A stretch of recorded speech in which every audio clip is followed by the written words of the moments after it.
Je touche du bois pour que ça reste des films, hein. Salut à tous, c'est Xavier, bienvenue sur Watch Mojo Français. Aujourd'hui on se retrouve pour le top 10 des films catastrophes les plus angoissants. Pour cette liste, on va passer en revue les films catastrophes les plus perturbants en termes de suspense, de frisson et de réalisme. On ne parlera pas de désastres humains ni de films basés sur des faits réels. Numéro 10, Le Pic de Dante. Parmi tous les films sur les éruptions volcaniques, Le Pic de Dante a la réputation d'être l'un des plus justes, et j'insiste sur le mot réputation. Les experts ont apprécié les effets spéciaux et la représentation de l'équipe de surveillance géologique, mais pas le fait que les différents processus volcaniques aient été mélangés. Bon, quoi qu'il en soit, le film parvient à équilibrer le tout avec une tension convaincante, avant de montrer une éruption terrifiante qui éclipse les autres films du genre.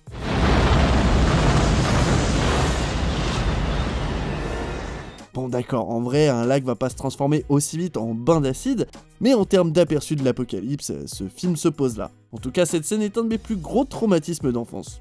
Je n'ai plus jamais mis les pieds dans un jacuzzi depuis. Numéro 9, San Andreas. Professor, it looks like the whole San Andreas fault line is being activated. And it's heading towards San Francisco. Oui, le film était bruyant, imposant et grotesque, mais les effets visuels étaient au top.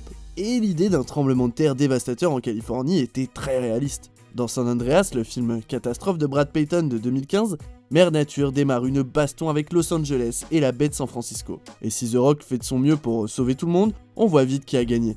Bon, c'est vrai que la science là-dedans est un petit peu floue, mais les effets spéciaux sont incroyables et rendent le film très effrayant. La scène où la Terre bouge comme un tapis qu'on secoue est déjà terrifiante, mais alors la séquence de chaos et de destruction qui suit est encore pire.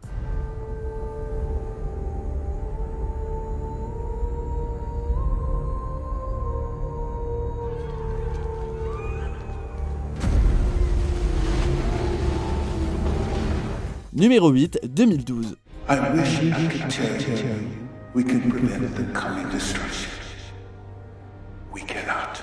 Ce film rassemble toutes les catastrophes possibles. C'est aussi simple que ça. L'œuvre épique de Roland Emmerich joue sur la paranoïa qui planait sur l'année 2012, où d'après certains, le monde était supposé partir en fumée, périr. It's the apocalypse, end of days, the judgment day, the end of the world, my friend.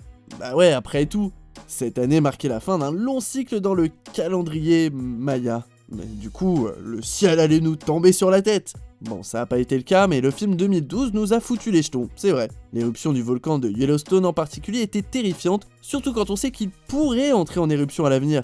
Mais sans que ça n'ait rien à voir avec le charabia présent dans le film. Hang on, baby, hang on!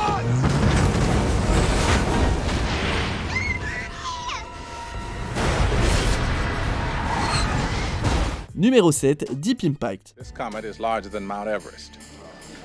It weighs 500 billion tons. Soit on aime Deep Impact, soit on aime Armageddon. Pour cette liste, je vais parler de Deep Impact, puisqu'il s'agit du film le plus flippant et qu'Armageddon a un côté plus fun. Get off the nuclear warhead. Alors qu'un astéroïde se dirige vers la Terre, le personnage de Robert Duvall mène une dernière mission afin de sauver la planète. De retour sur Terre, l'impuissance est au maximum et l'humanité se prépare au pire. Le système de loterie qui décide de qui survit est bien trop plausible pour ne pas nous mettre mal à l'aise, et la scène du tsunami où Théa Leoni et Maximilian Schell attendent sur la plage hante encore nos cauchemars. Daddy.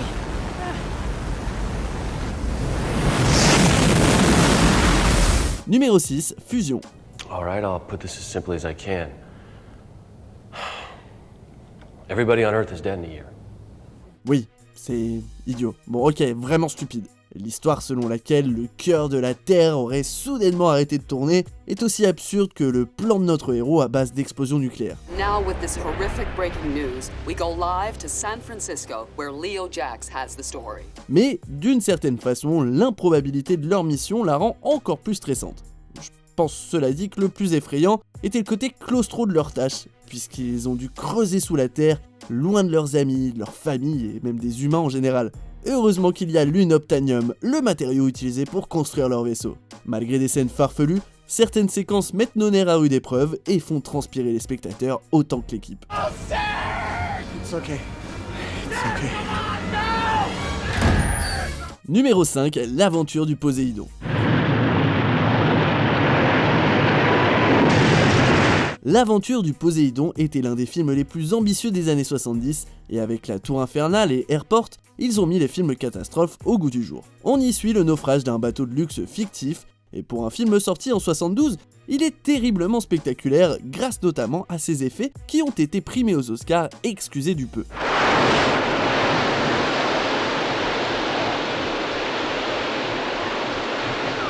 D'ailleurs, le naufrage d'un bateau n'a été filmé de façon aussi viscérale que 25 ans après avec Titanic. Si vous n'avez vu que le remake de 2006, je vous conseille fortement de visionner l'original et d'oublier le remake du coup.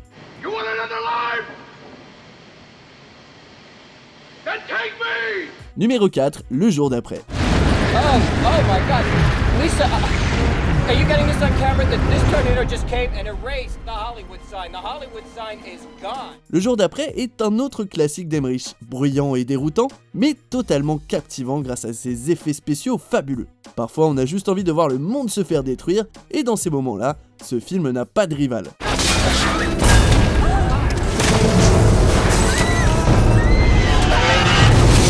Il y a tout ce dont on a besoin. Des tornades dévastatrices aux pluies de grêle, en passant par les énormes tsunamis qui envahissent les rues de Manhattan. L'image de la Statue de la Liberté qui se fait avaler par une énorme vague est culte, et le film fait partie des plus grands succès des scénarios catastrophes. En plus, l'action est aussi prenante que terrifiante.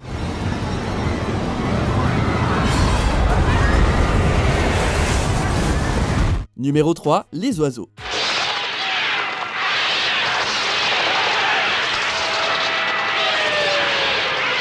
Les oiseaux d'Alfred Hitchcock est un thriller horrifique avec tous les signes d'un bon film catastrophe.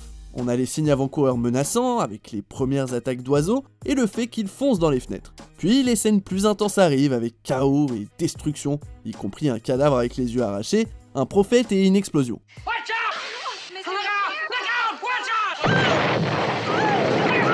Enfin, il y a bien évidemment la fin déprimante qui montre l'éventuelle fin du monde tel qu'on le connaît. Cette œuvre est un classique de l'horreur, mais également une sorte de pionnier en matière de films catastrophes.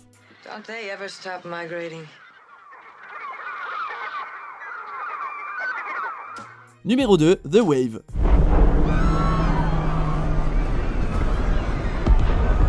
Ce film norvégien à petit budget a fait halluciner les critiques avec des effets spéciaux dignes des blockbusters d'Hollywood.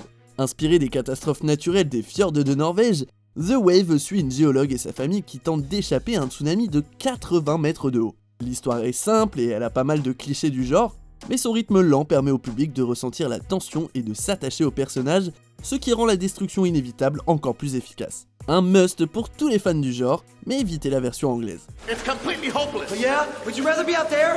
Okay, calm down. On est bientôt à la fin. N'oubliez pas de vous abonner et d'activer la petite cloche pour ne pas rater nos prochaines vidéos. Numéro 1, Twister.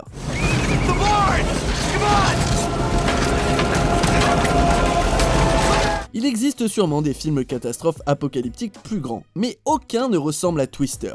Il a captivé tout un tas de spectateurs en 96 grâce à son action rythmée et ses décors impressionnants dont certains sont devenus des piliers du genre. Il suffit d'entendre le mot Twister pour voir des images de destruction en tout genre. Allez-y, essayez. Twister. Vous les avez ? Bon, en tout cas, ce film a certainement donné des cauchemars aux enfants. Je peux pas être le seul, hein.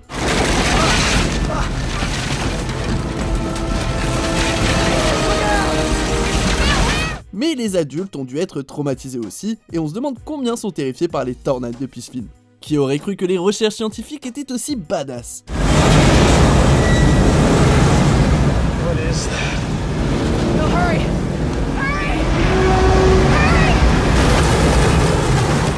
Vous êtes d'accord avec notre sélection ?